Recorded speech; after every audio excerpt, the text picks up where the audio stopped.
A man grooms himself in a grubby bathroom. While in the next room, a woman is tied up screaming. The man dresses in a Santa costume, complete with a plastic mask before he goes to the basement. There, another man is bound to a chair wrapped in Christmas lights begging for his life. He tells the Santa that he didn't know that the woman he was with was married. The Santa approaches with an axe in hand, but turns away to the relief of the man. However, all hope is lost when the Santa presses a button lighting up the man's veins.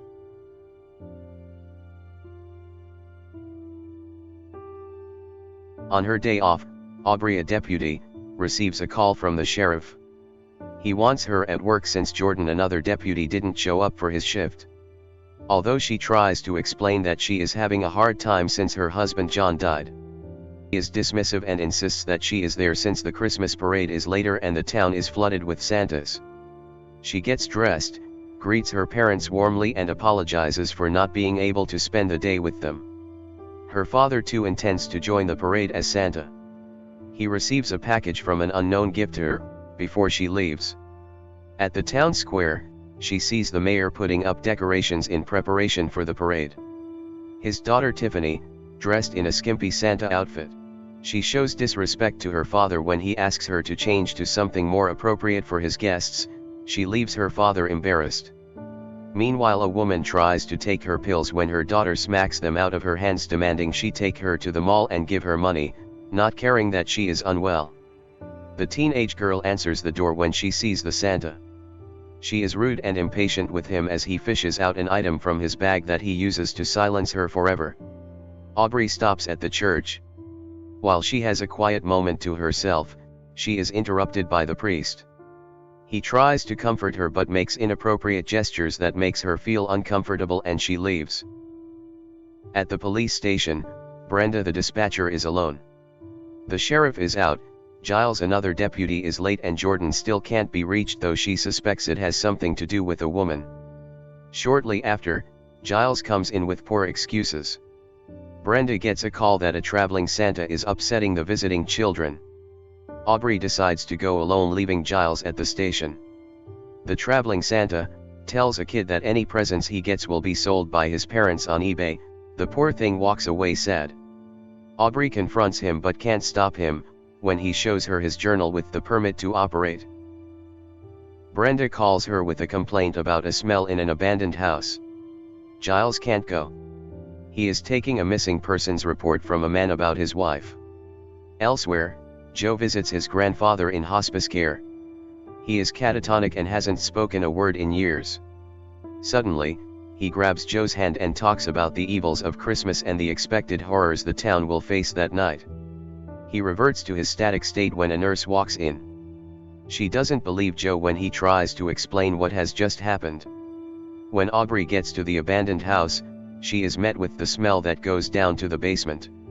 It is Deputy Jordan not alive. This sickens her. She calls it in but realizes that culprit could still be around and goes to investigate without waiting for backup.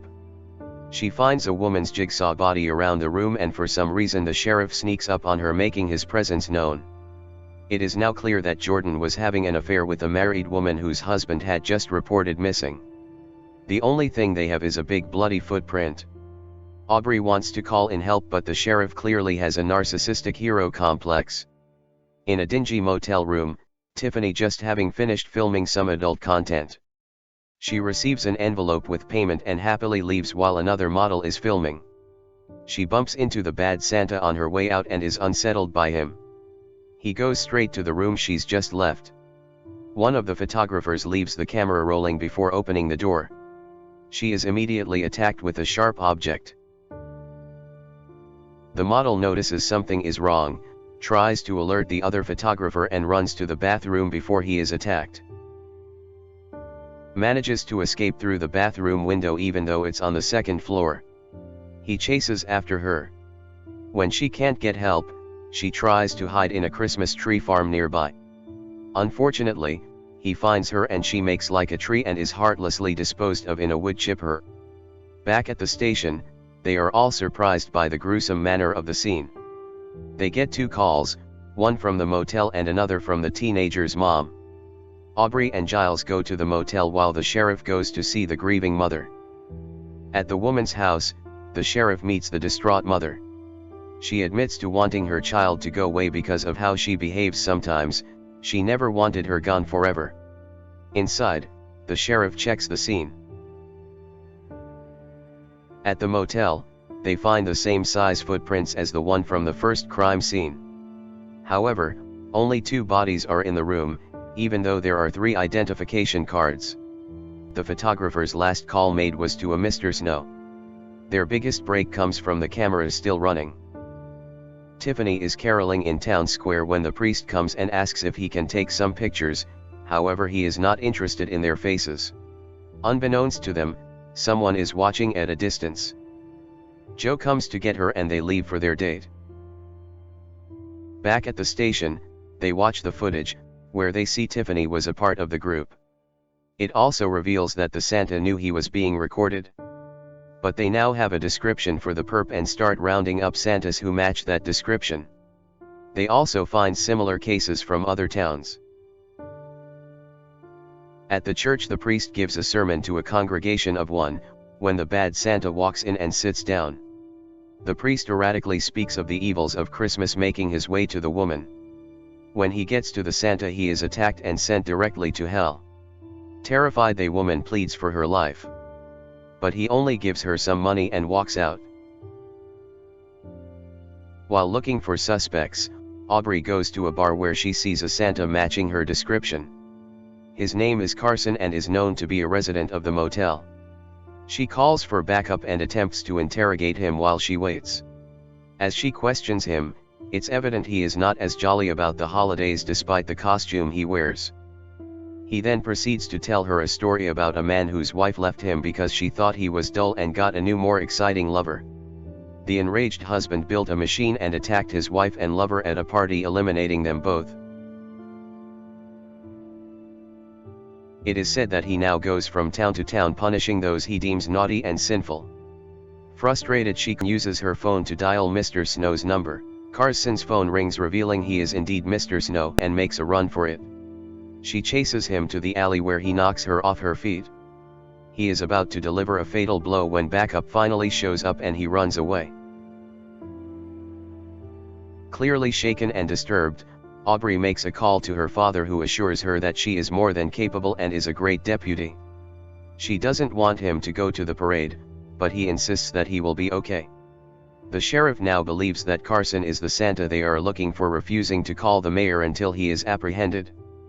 But Aubrey is skeptical, believing he is just a low-down dealer with no motive or benefit from eliminating the victims.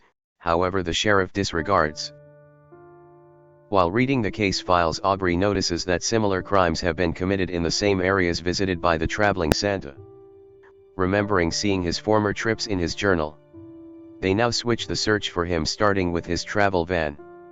At the mayor's house, Tiffany comes home with Joe. She wants to show him the guest room and he doesn't protest. After they leave, he gets a call from the sheriff informing him briefly about the case, assuring him they have a suspect. While on the phone, the mayor gets attacked from behind, however the sheriff doesn't notice as he continues to speak, not waiting for a response. Meanwhile, Tiffany and Joe are getting cozy. They hear a sound but ignore it. Tiffany goes to the bedroom to get more comfortable. While in there, she notices the bathroom door open and gets a little spooked when Joe jumps out and scares her. She questions him about being at the other side of the room at the same time. Thinking she is just being paranoid, he goes to check. The bad Santa closes the door and locks him out. She tries to run when he throws his axe and knocks her down. She does her best to fight him off, but he quickly makes her part of the furniture. He disposing of Joe soon after he manages to get into the room. At the parade, they spot the traveling Santa among the others. Aubrey chases after him, but he manages to evade her. She gets some guidance from her father when he points out the direction the traveling Santa ran to, and soon enough they arrest him. Anxious to close the case, the sheriff concludes that they have finally got their man, but the traveling Santa protests his innocence. The sheriff then sends Aubrey out to look for the final body at the motel to complete the investigation. When she gets there, she sees Carson going to his room. She confronts him and places him under arrest when he tries to shoot her with his gun. But she is quicker and Carson melts faster than snow. She then notices a package on his table, the same one she saw at the crime scenes. Then she remembers the one her father received that morning. She pieces together that the Santa leaves these packages for all his intended victims. Giles gets ready to go home. But while taking out the trash, he sees a car outside when its windows roll down. He is immediately struck down. She races home, calls the sheriff with the information. She also recalls seeing a package at the police station when the sheriff informs her that he has it. He opens it up and finds a lump of coal inside when the lights suddenly go out. When he looks up, he sees the bad Santa standing in front of him. They both point their weapons at each other, but the Santa torches him like a marshmallow on a stick. At her house, Aubrey quickly goes in looking for her parents. She sees her father on the couch, and as she slowly walks up to him, all her fears are confirmed. She finds her mother hiding in the closet. But she has to leave to stop the menace. The bad Santa chases Brenda through the station when she hides in a closet. As he reaches the room, he gets distracted when the traveling Santa calls out from his cell. He goes down and releases him while he verbally abuses the bad Santa, thinking he is one of a deputy. They get into a scuffle. The traveling Santa puts up a good fight, but he is no match for the unstoppable maniac. When Aubrey arrives, she cautiously looks around the station. She is attacked and they struggle for the gun. She knocks him down and runs. He catches up to her again, but she puts up a good fight. She uses his flamethrower on him and lights him up like a Christmas tree.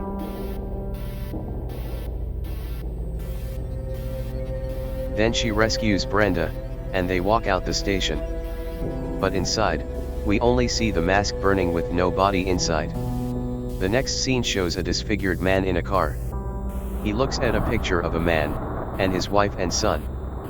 Flashing back, we see the child in a car, watching as his father torches his mother and lover. Then a policeman comes by and shoots him, setting his machine in flames, and he burns while his son watches. It is now clear that the cop is no other than Aubrey's father, and that the disfigured man is both the kid and the bad Santa who didn't die in the fire. He then drives off, leaving the small town of Crier for another destination when the movie ends. Thanks for watching. Please like, comment, and subscribe if you like the video, it helps us a lot. Check out some more videos on our channel and see you next time.